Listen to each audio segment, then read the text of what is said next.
51 ശക്തിപീഠങ്ങളിലൂടെയുള്ള യാത്രയുടെ ഭാഗമായിട്ട് നമ്മുടെ 25ാമത്തെ ശക്തിപീഠ ക്ഷേത്രമായിട്ടുള്ള വിഭാഷക ശക്തിപീഠ ക്ഷേത്രത്തിലേക്കാണ് ഇന്ന് പോകുന്നത്.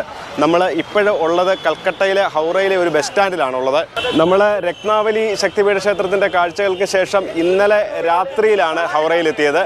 ഇവിടുന്ന് ഏകദേശം ഒരു 70 കിലോമീറ്ററാണ് ഈ വിഭാഷക ശക്തിപീഠ ക്ഷേത്രത്തിലേക്കുള്ളത്. അങ്ങനെ നമ്മുടെ വിഭാഷക ശക്തിപീഠത്തിലേക്ക് പോകാനായിട്ടുള്ള നമ്മുടെ ബസ് കൽക്കട്ടയിലെ ഹൗറ ബസ് സ്റ്റാൻഡിൽ നിന്ന് സ്റ്റാർട്ട് ചെയ്തിരിക്കുകയാണ്. നേരെ മുന്നിലായിട്ട് കാണുന്നതാണ് ഹൗറ സ്റ്റേഷന്. നമ്മൾ കൽക്കട്ടയിൽ നിന്ന് വന്ന് നീംതൗടി എന്ന് പറയുന്ന ഒരു സ്ഥലത്താണ് ഇറങ്ങിയിരിക്കുന്നത്. അവിടെ നിന്ന് നമുക്ക് തംലൂക്ക് എന്ന് പറയുന്ന സ്ഥലത്തേക്കുള്ള വണ്ടി കിട്ടി. ഈ തംലൂക്ക് എന്ന് പറയുന്ന സ്ഥലത്താണ് നമ്മുടെ വിഭാഷ ശക്തിപീഠം ഉള്ളത്. അങ്ങോട്ട് ഇവിടെ നിന്ന് ഏകദേശം ഒരു 6 കിലോമീറ്ററോളം ദൂരമുണ്ട്. 20 രൂപയാണ് ഷെയർ ഓട്ടോയ്ക്ക്. നമ്മളങ്ങനെ നമ്മുടെ വിഭാഷക ശക്തിപീഠം ഇരിക്കുന്ന തംലൂക്ക് എന്ന് പറയുന്ന സ്ഥലത്ത് എത്തിയിരിക്കുകയാണ്.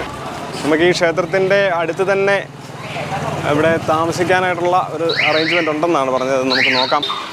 ഈ മുന്നിൽ ഇവിടെ കാണുന്നതാണ് ക്ഷേത്രം. ക്ഷേത്രത്തിനോട് ചേർന്ന് ഇവിടെ തന്നെ ലോഡ്ജോ ഗസ്റ്റ് ഹൗസോ എന്തോ ആണ്.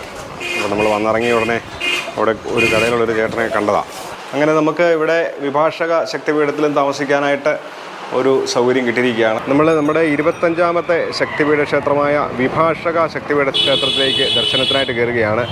ഈ ക്ഷേത്രം അറിയപ്പെടുന്നത് ഭർഗഭീമ ക്ഷേത്രം എന്നാണ് ഈ ക്ഷേത്രം ഇവിടെയൊക്കെ അറിയപ്പെടുന്നത്.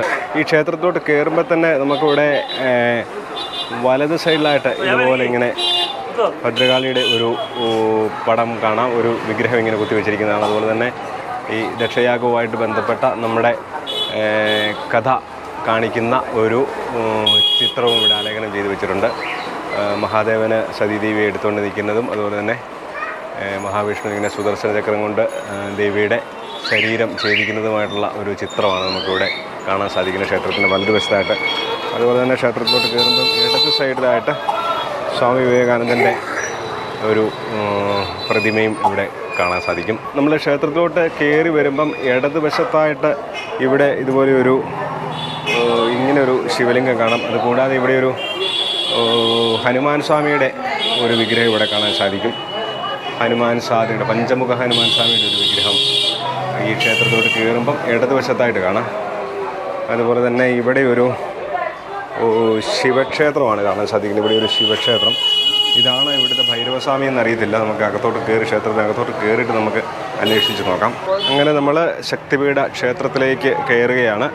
ഇത് വിഭാഷക ശക്തിപീഠം എന്നറിയപ്പെടുന്നു. അതുപോലെ തന്നെ ഭർഗഭീമ ശക്തിപീഠ ക്ഷേത്രം എന്നൊക്കെ അറിയപ്പെടുന്നത്.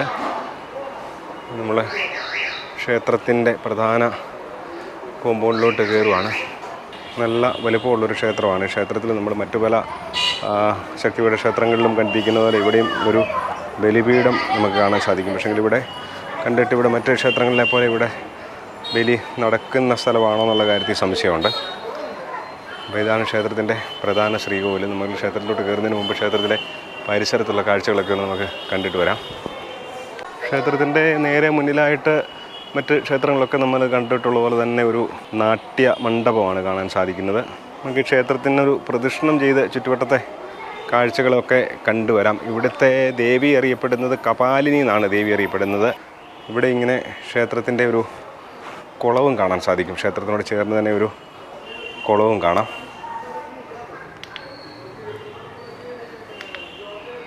കുളം ക്ഷേത്രത്തിൻ്റെ ഉള്ളിൽ നിന്ന് തന്നെ ഈ താഴോട്ട് കുളത്തിലോട്ട് ഇറങ്ങാനായിട്ടുള്ള സ്ഥലമുണ്ട്. പക്ഷേ കുളത്തിലെ വെള്ളമൊക്കെ വളരെ മോശമായിട്ടുള്ള വെള്ളമാണ്.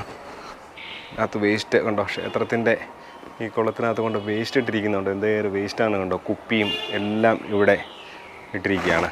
നമ്മൾ ക്ഷേത്രത്തിന് പ്രദക്ഷിണം ചെയ്ത് വരുമ്പം ഇവിടെ ഇടത്ത് സൈഡിലായിട്ട് ഇവിടെ ഒരു നവഗ്രഹ ക്ഷേത്രമാണ് കാണുന്നത്. ഇവിടെ ഒരു മരം കാണാം. മരത്തിൻ്റെ മുകളിലോട്ടുള്ള ഭാഗം ഉണ്ടെന്ന് തോന്നുന്നു. മുകളിലോട്ടുള്ള ഭാഗമുണ്ട്. ഇവിടെ ബാക്കി ഭാഗങ്ങൾ ഇവിടെ വെട്ടി നിർത്തിയിരിക്കുകയാണ്. നവഗ്രഹങ്ങളുടെ ചിത്രങ്ങളാണ് ആലേഖനം ചെയ്ത് വെച്ചിരിക്കുന്നത് ഇതിനുള്ളിൽ.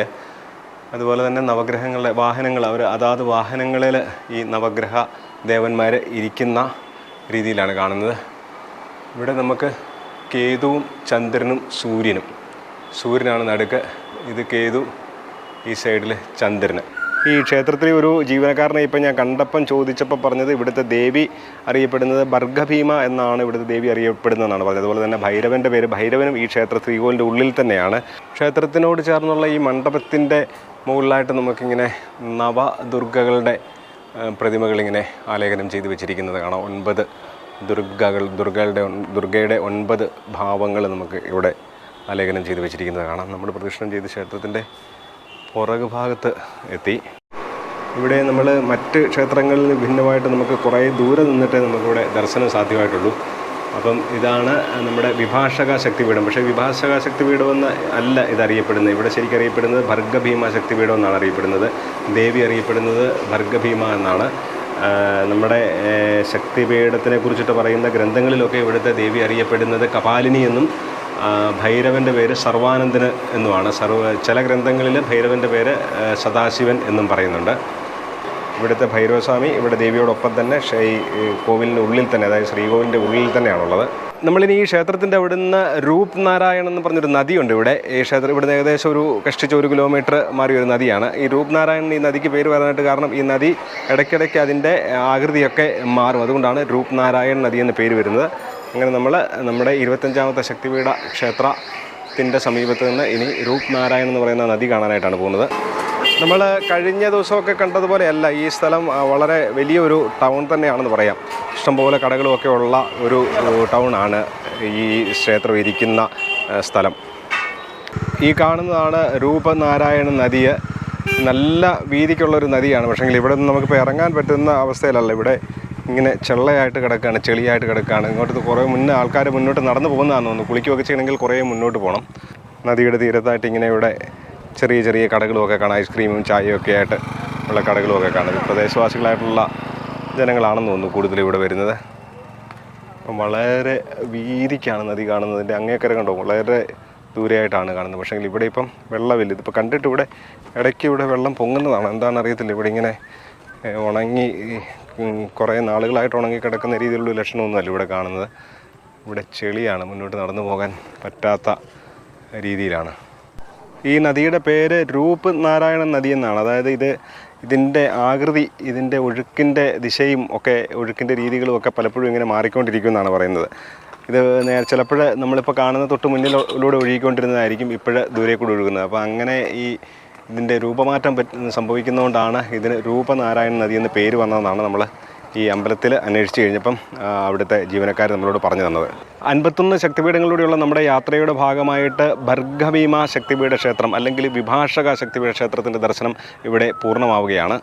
നമ്മുടെ ശക്തിപീഠ യാത്രയിൽ 25ാമത്തെ ശക്തിപീഠ ക്ഷേത്രമാണ് ഈ വിഭാഷക ശക്തിപീഠ ക്ഷേത്രം. ചാനൽ സബ്സ്ക്രൈബ് ചെയ്യാതെ വീഡിയോ കാണുന്നവർ ദയവായിട്ട് ചാനലൊന്ന് സബ്സ്ക്രൈബ് ചെയ്യുക. നിങ്ങളുടെ അഭിപ്രായങ്ങളും നിർദ്ദേശങ്ങളും ഒക്കെ കമൻ്റായിട്ട് രേഖപ്പെടുത്തുക. എല്ലാവർക്കും നമസ്കാരം.